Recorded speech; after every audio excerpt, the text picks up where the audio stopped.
Pertama memang saya dulu awalnya sama sekali nggak percaya dengan bio MCI, suami saya juga. Tapi karena anak saya batuk pilek alergi 9 bulan tuh ke dokter terus tanpa berhenti, sampai saya bawa ke dokter THT, dokter anak, sampai ke batuk paru dan alergi, sampai disuntik segala macam.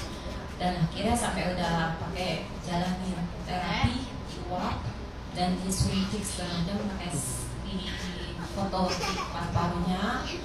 Nah, pas pertama teman saya lalu tawarin 2 tahunan, dia kasih tahu. Suami saya itu nggak percaya.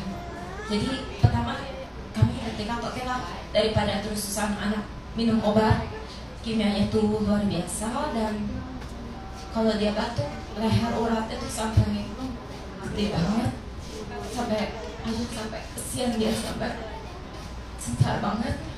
Akhirnya kami kasih Biomini, kasih dia air minum, terus puji Tuhan ya meninggal banyak banget. Jadi kalau misalnya dia sering anak-anak yang kecil batuk pilek ya, satu teman batuk pasti besoknya dia akan kena lagi.